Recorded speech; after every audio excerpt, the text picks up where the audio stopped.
Silakan duduk kembali. Selamat siang jemaat yang saya kasih dalam Tuhan.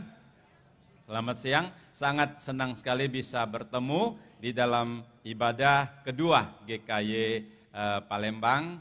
Terima kasih juga untuk rekan-rekan yang memberikan kesempatan ini untuk saya melayani Tuhan. So sekalian, tema kita pada hari ini yaitu menghadapi pencobaan dengan firman Tuhan. Akan kita ambil dari Injil Matius pasal yang keempat. Kita akan perhatikan Injil Matius pasal keempat dari ayat yang pertama sampai ayat yang ke-11. Saya akan bacakan untuk kita sekalian. Saudara sekalian, dari Injil Matius pasal yang keempat, ayat yang pertama sampai ke-11, demikian bunyi firman Tuhan. Maka Yesus dibawa oleh Roh ke padang gurun untuk dicobai iblis. Dan setelah berpuasa 40 hari dan 40 malam, akhirnya laparlah Yesus. Lalu datanglah si pencoba itu dan berkata kepadanya, jika engkau anak Allah, perintahkanlah supaya batu-batu ini menjadi roti. Tetapi Yesus menjawab, ada tertulis, manusia hidup bukan dari roti saja, tetapi dari setiap firman yang keluar dari mulut Allah. Kemudian iblis membawanya ke kota suci dan menempatkan dia di bubungan bait Allah, lalu berkata kepadanya, jika engkau anak Allah, jatuhkanlah dirimu ke bawah, sebab ada tertulis, mengenai engkau ia akan memerintahkan malaikat-malaikatnya dan mereka akan menatang engkau di atas tangannya, supaya kakimu jangan terantuk kepada batu. Yesus berkata kepadanya, ada pula tertulis, janganlah engkau mencobai Tuhan Allahmu, dan iblis membawanya pula ke atas gunung yang sangat tinggi dan memperlihatkan kepadanya semua kerajaan dunia dengan kemegahannya dan berkata kepadanya, semua itu akan kuberikan kepadamu jika engkau sujud menyembah aku. Maka berkatalah Yesus kepadanya, enyalah iblis, sebab ada tertulis, engkau harus menyembah Tuhan Allahmu dan hanya kepada Dia sajalah engkau berbakti. Lalu iblis meninggalkan dia dan lihatlah malaikat-malaikat datang melayani dia. Sampai di sana kita membaca firman Tuhan.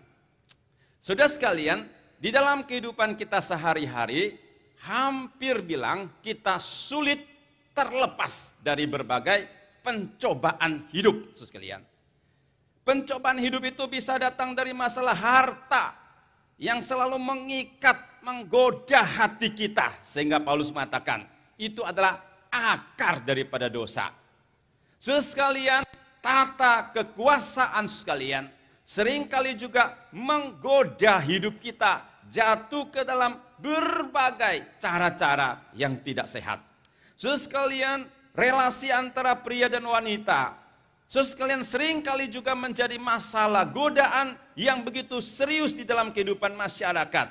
Nama besar, kesombongan, ambisi, saudara sekalian, hati yang tidak puas, saudara sekalian, egoisme, mementingkan diri. Ini seringkali menjadi titik masalah, menjadi sumber-sumber yang mengakibatkan kita jatuh ke dalam pencobaan. Seorang penulis klasik yang bernama John Owen sekalian, dia mengatakan bahwa pencobaan itu pada dasarnya itu datang dari 3 hal. Pertama itu datang daripada si iblis. Dia adalah sumber pencobaan. Dia seperti singa yang mengaum-ngaum, yang lapar dan haus akan mangsa, yang mencari kesempatan untuk menelan manusia dengan segala bentuk pencobaan, saudara sekalian. Dia adalah sumber yang menarik kita senantiasa lebih mencintai dunia daging daripada mencintai Tuhan. Kedua, dikatakan dunia ini adalah sumber pencobaan di dalam hidup kita. Saudara sekalian, dunia ini berbicara tentang semua manusia yang ada di dalamnya. Harta kekayaan, kekuasaan sekalian seringkali menjadi masalah, sumber daya tarik yang mengakibatkan kita jatuh ke dalam dosa. Dan ketiga dikatakan apa sekalian? diri kita sendiri. Keinginan daging kita, termasuk juga ambisi-ambisi liar. Saudara sekalian, itu juga bisa menjadi sumber penggodaan di dalam kehidupan kita.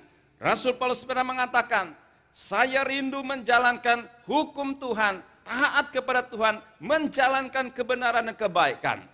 Tetapi di dalam hati saya ada satu hukum yang lain yang juga menguasai hati saya, yang mengakibatkan saya melakukan apa yang tidak saya inginkan.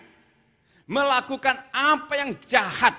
Saudara sekalian, itu namanya natur dosa. Daging yang seringkali membelenggu, mengikat sehingga menjadi sumber pencobaan yang membawa kita masuk ke dalam dosa.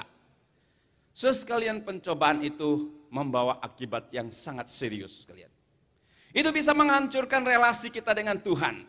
Seperti Adam diciptakan Tuhan di Taman Eden, di dalam keindahan, kenyamanan hidup yang luar biasa sekalian.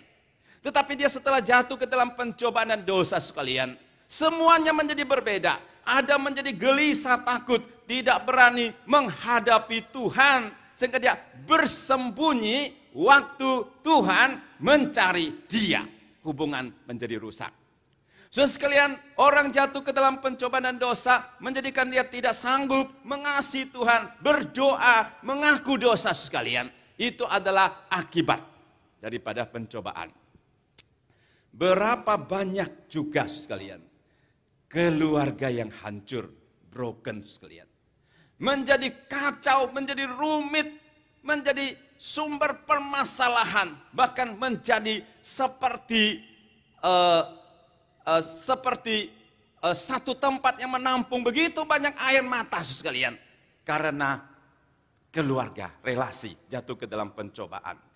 Saudara sekalian, merusak pelayanan kita, merusak masa depan kita, sehingga kita merasa hidup ini tidak ada artinya dan tidak ada arah dan tujuan.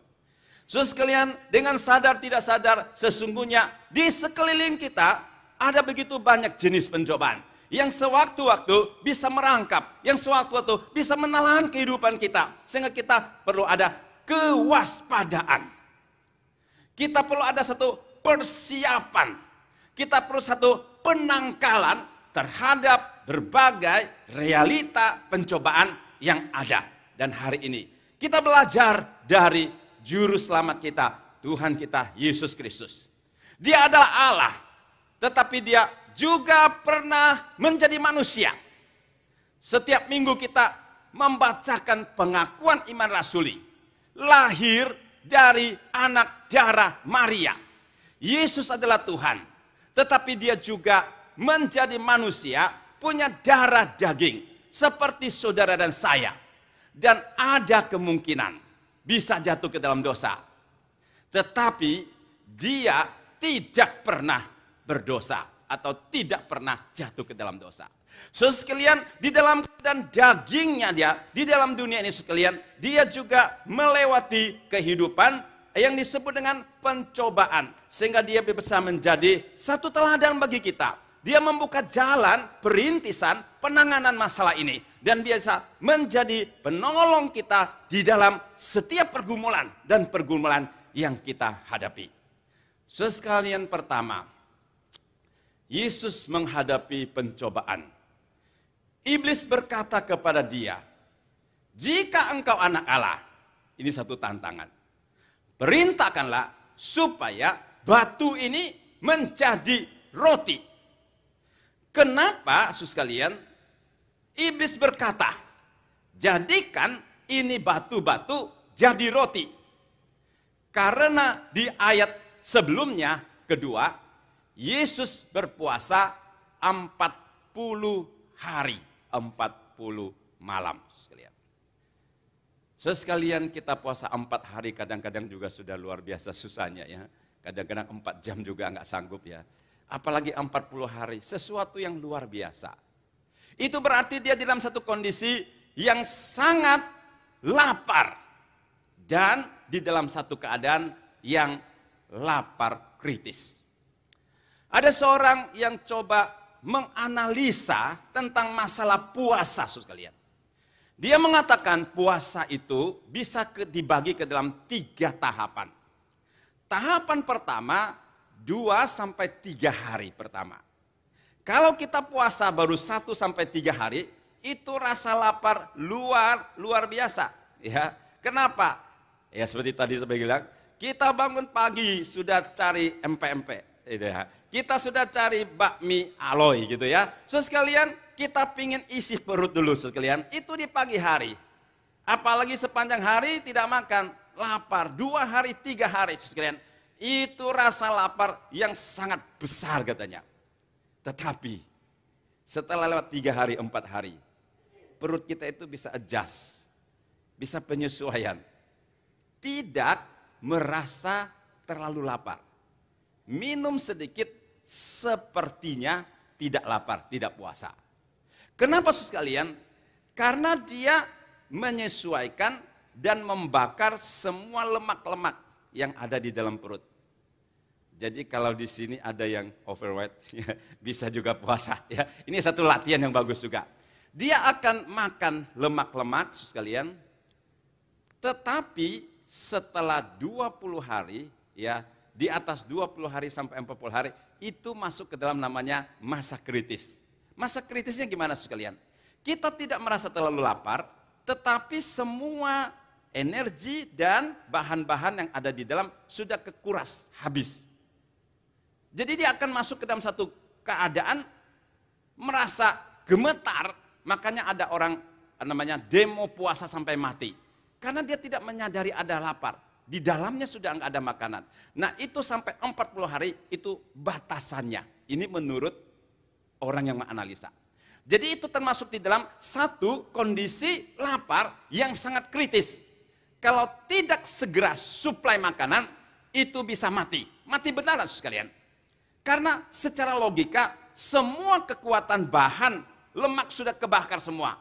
Dan dia merasa tidak terlalu masalah. Saudara sekalian, jadi waktu itu Yesus berada di dalam satu situasi yang sangat lemah. Dan itu menjadi titik lemah yang selalu dipakai iblis untuk mencoba seseorang. Itu yang merupakan satu teknik, cara yang luar biasa yang dipakai oleh iblis. Saudara sekalian, dia melihat itu ada titik paling lemah daripada Tuhan Yesus. Dan kesempatan yang paling baik, maka dia datang kepada Yesus. Kalau kamu anak Allah, mengapa harus lapar terus? Mengapa kamu harus lapar sampai mati? Coba jadikan ini batu, ya, jadi makanan. Itu bisa menyelesaikan masalah kamu.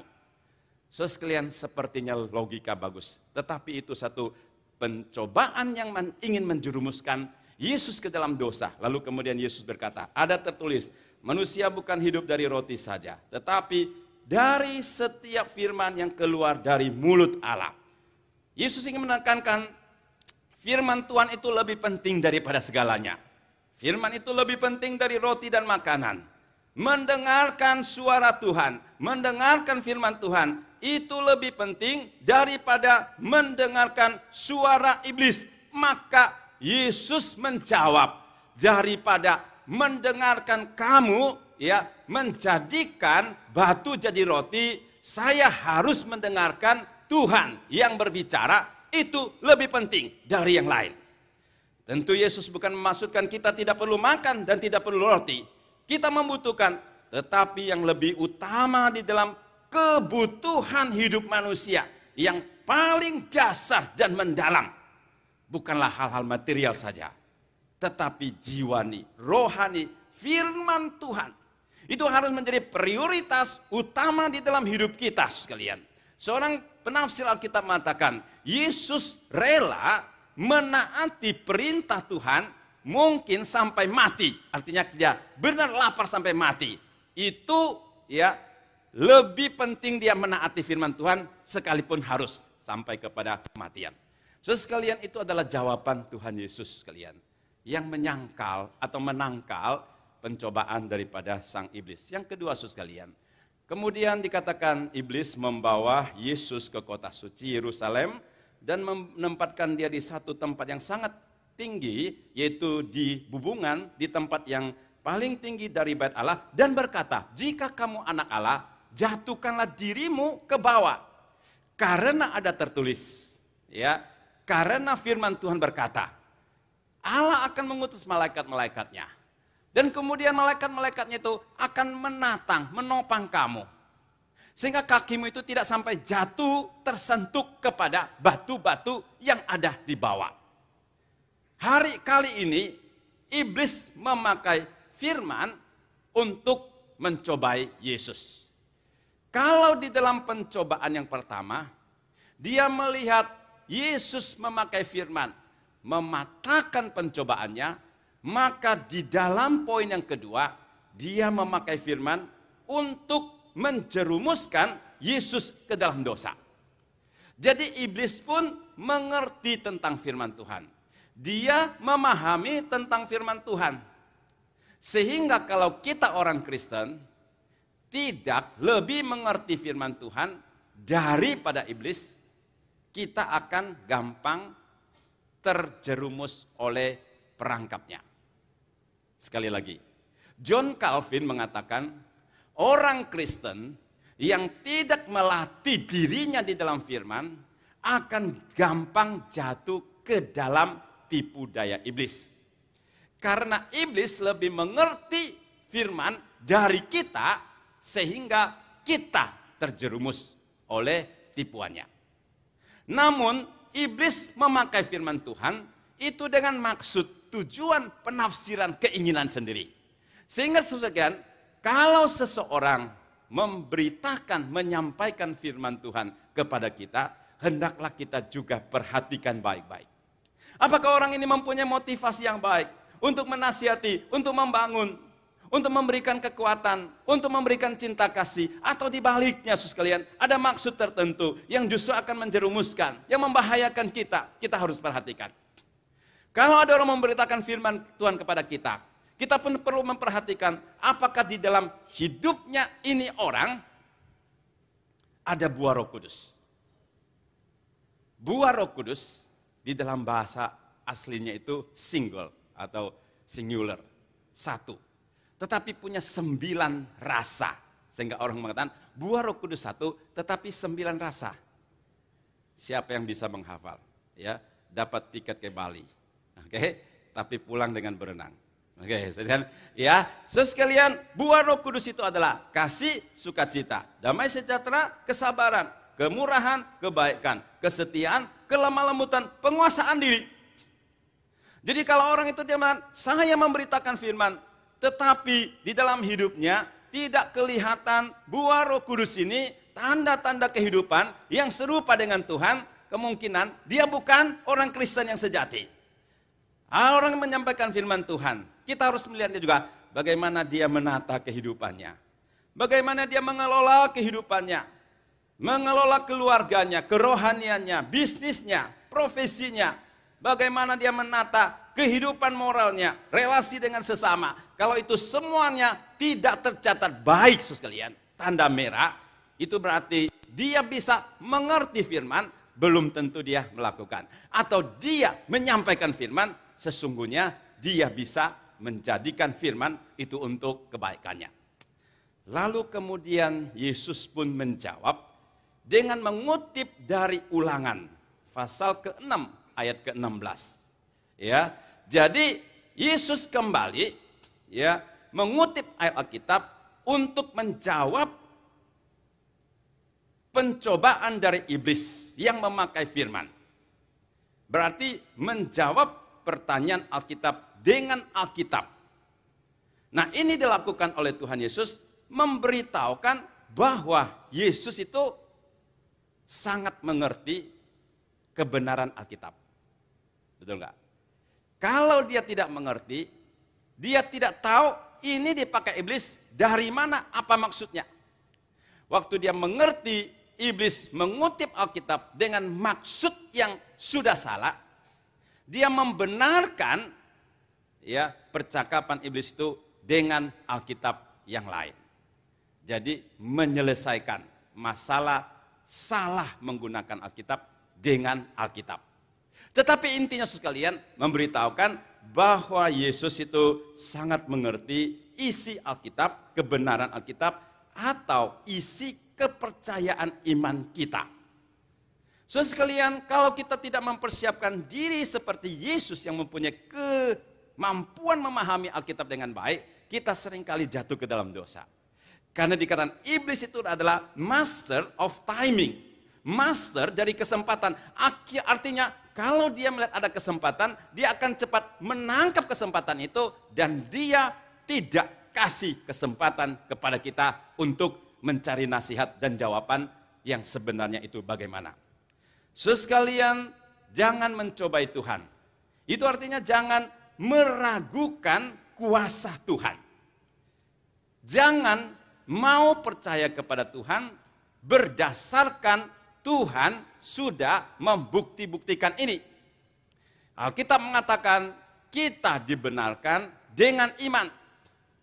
Tuhan itu jauh lebih besar dari apa yang bisa kita pikirkan dan bayangkan sekalian. Sehingga kita mengikuti percaya kepada Dia itu dengan iman. Bukan untuk membuktikan keberadaan Tuhan, kita baru percaya kepada Dia. Saudara sekalian, mencobai Tuhan itu juga artinya menggunakan kuasa Tuhan untuk mencoba Tuhan sendiri. Dan ini adalah sesuatu hal yang tidak diperbolehkan oleh siapapun juga. Kita tidak boleh dengan sengaja menciptakan satu kondisi yang sulit untuk Tuhan selesaikan bagi kita. Nah, itu namanya pencobaan.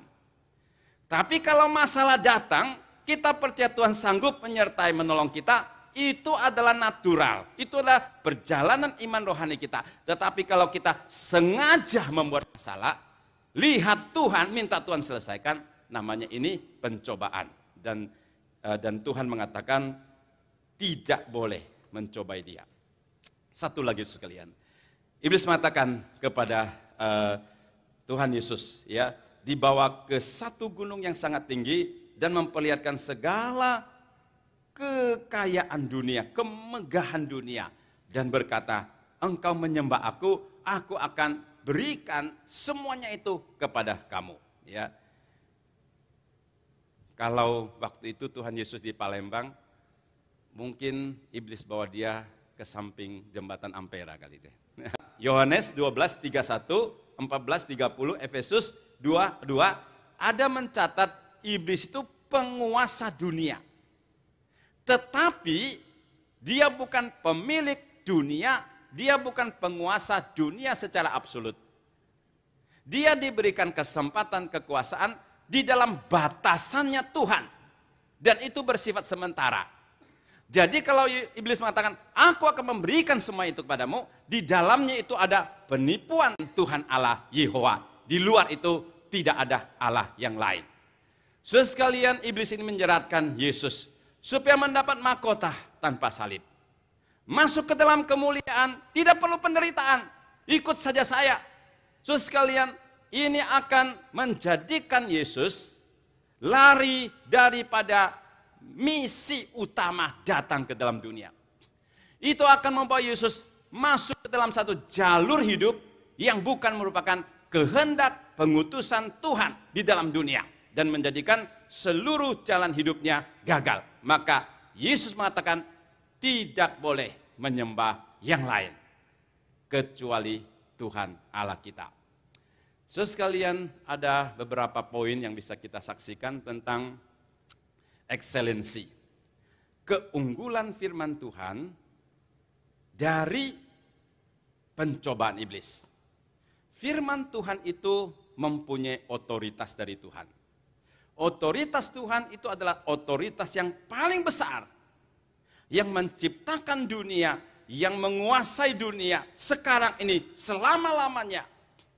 Kekuasaan yang memberikan damai sejahtera, ketenangan di dalam jiwa manusia. Tetapi pencobaan iblis itu adalah kuasa yang terbatas, yang punya maksud-maksud yang jahat, yang menjerat manusia ke dalam dosa yang membahayakan. Firman Tuhan itu kebenaran, yang memberikan kemerdekaan, yang memberikan kemenangan, yang memberikan kekuatan, serta membentuk hidup kita, karakter kita menjadi semakin sempurna. indah, dan baik. Tetapi pencobaan iblis adalah kepalsuan dan penipuan yang bisa memimpin kita ke dalam kegelapan dan dosa. Firman Tuhan ada terang, segala yang kita lakukan di dalam Tuhan transparan, dapat diuji, dan bisa dijamin kepastiannya. Tetapi semua yang dilakukan iblis di dalam pencobaannya itu adalah sesuatu yang membawa kita kepada ketakutan, kegelisahan, dan ketidaktenangan jiwa. Itu namanya pencobaan yang mendatangkan, yang mendatangkan kegelisahan.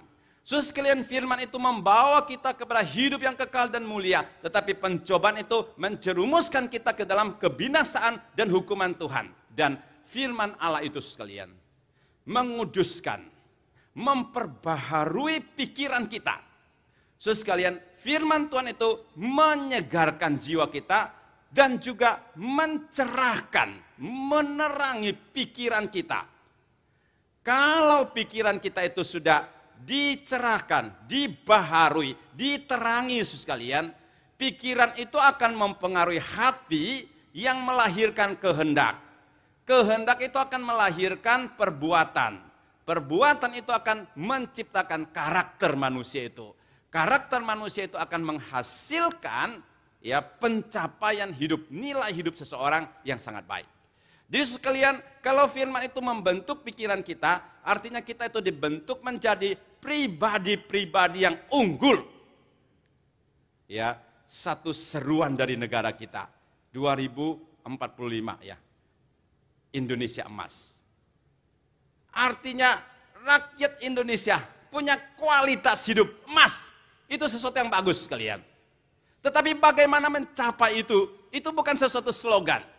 Itu harus mulai dari pembaharuan hati pikiran yang disucikan, kuduskan di dalam kebenaran yang menghasilkan kehendak, karakter. Baru bisa menciptakan itu menjadi manusia baru. Saudara sekalian, tetapi pencobaan iblis menjadikan mata hati kita gelap. Menutup dosa dengan dosa. Saudara ngerti? Menutup dosa dengan dosa. Dosa satu dilakukan supaya jangan ketahuan, ditutup dengan dosa lain. Dengan dosa lain, jadi bertimpak-timpak, multiplikasi. Nah, itu namanya penjerumusan ke dalam dosa.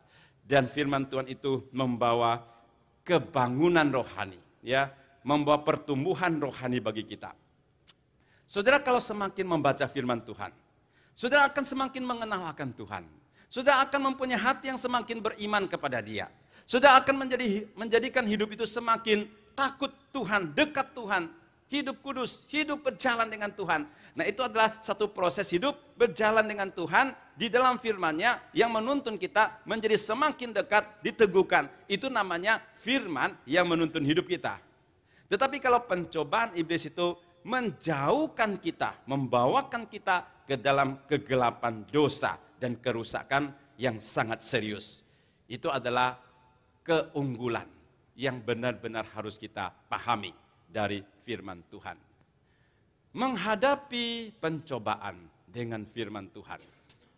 Pertama, saudara sekalian, artinya firman Tuhan itu menjadi benteng terhadap pencobaan yang kita hadapi.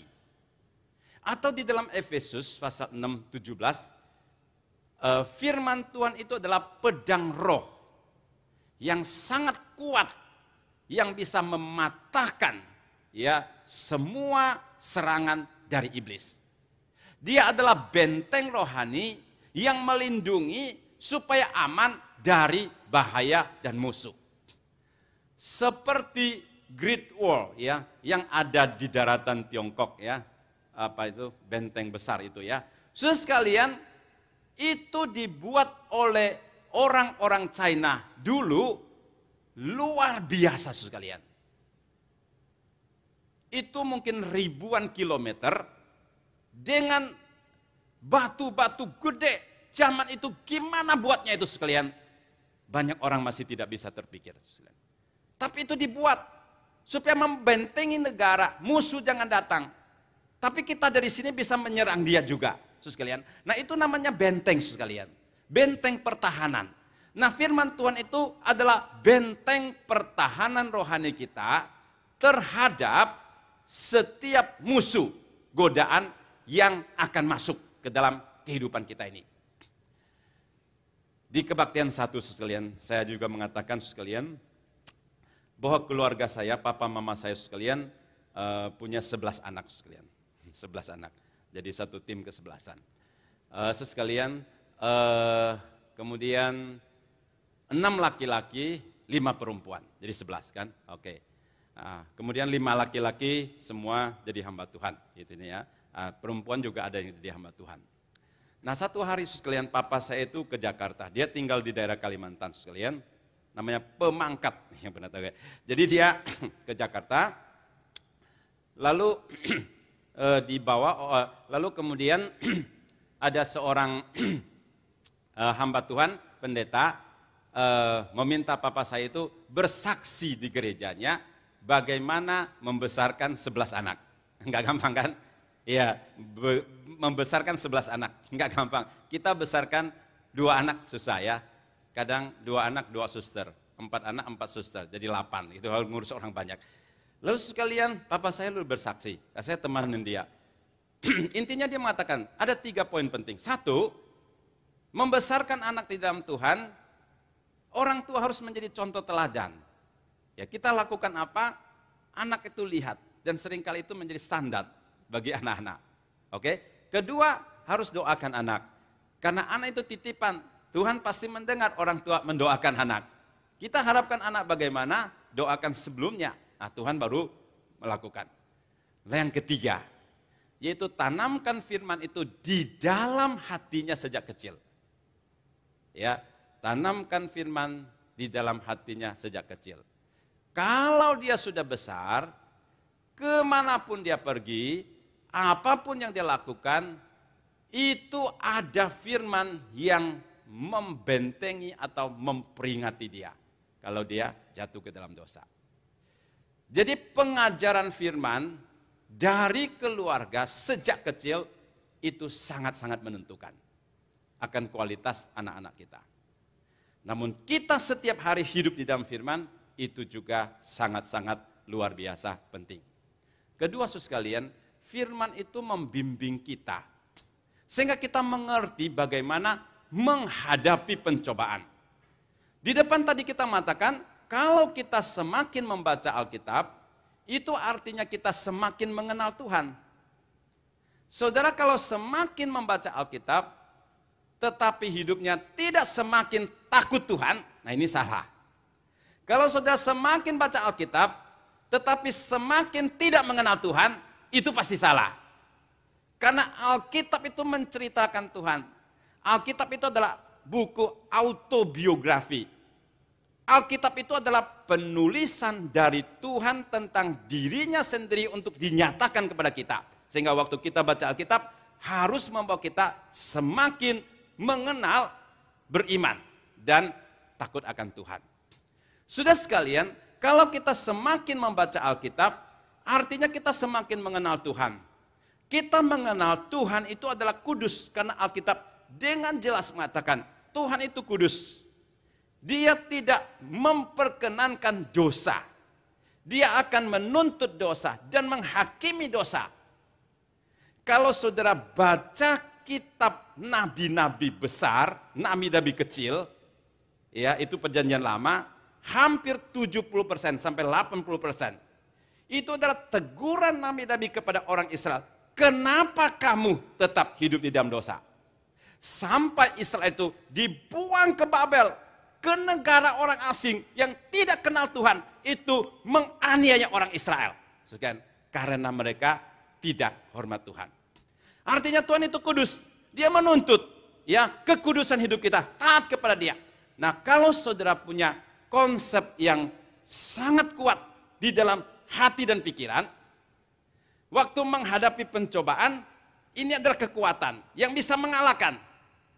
Kalau saudara tidak punya konsep kekudusan, saudara menganggap dosa itu biasa, saudara gampang jatuhkan dosa. Ya kan?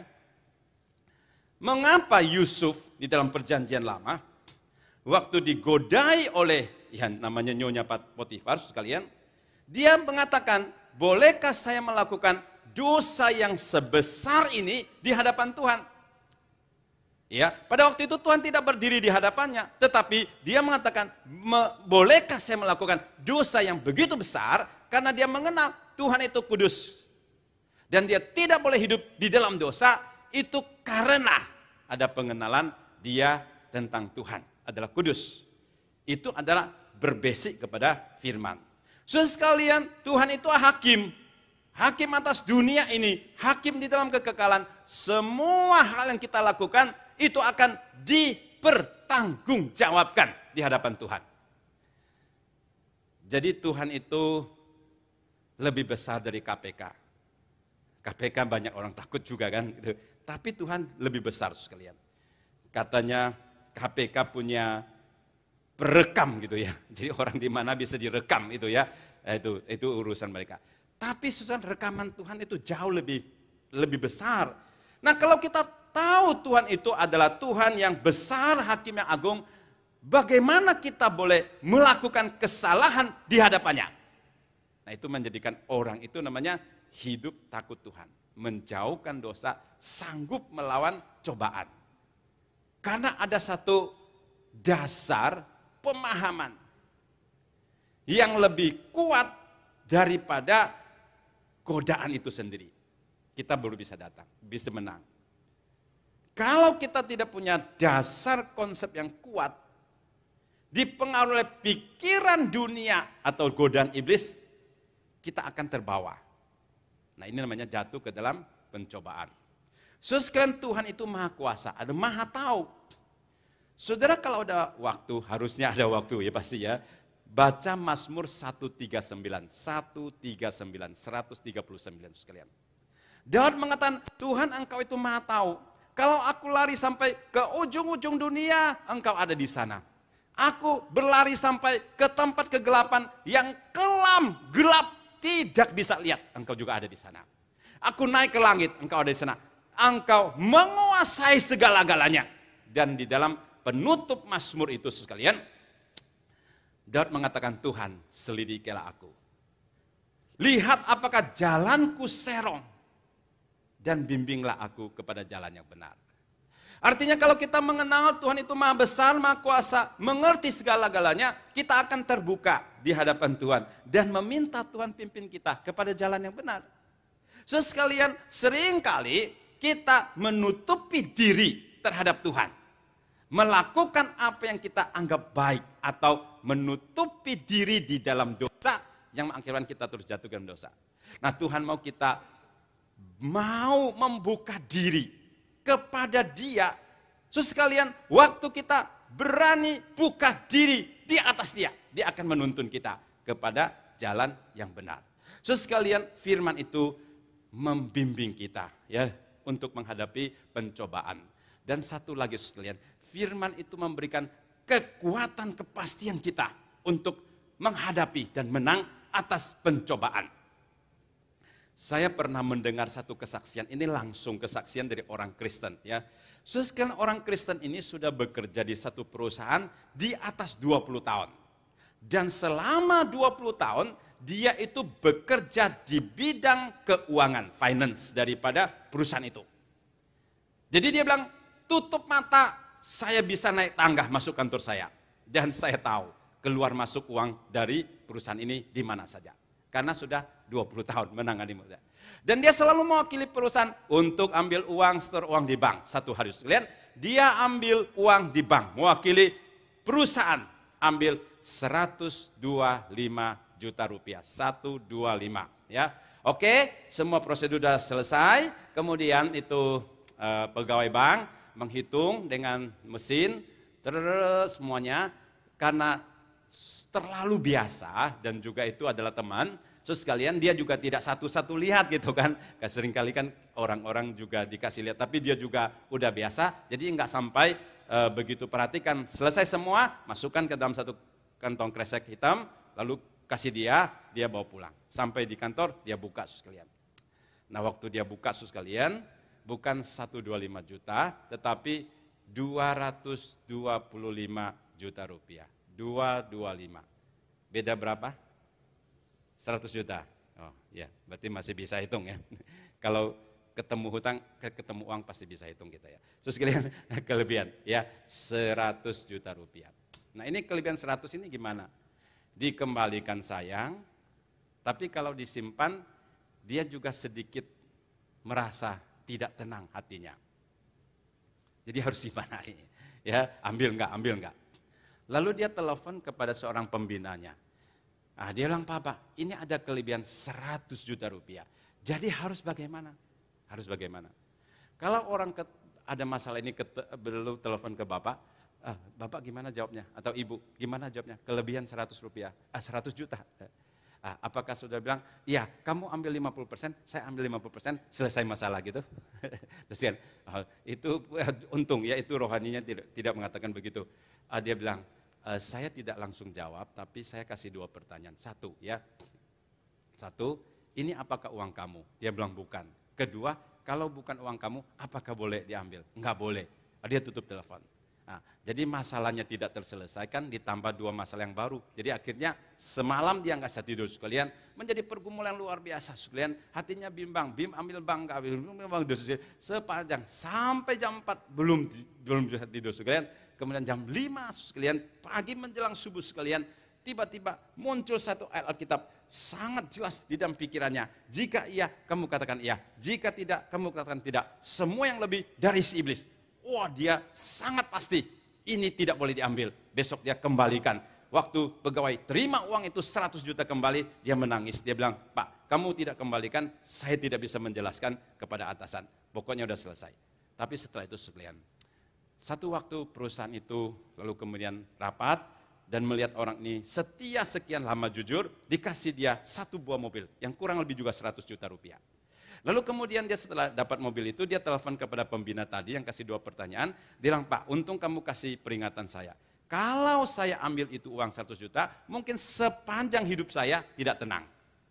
Tetapi Tuhan bisa berikan berkat ya dengan caranya Tuhan yang tidak disertai dengan kekhawatiran. Nah ini berkat yang sejati.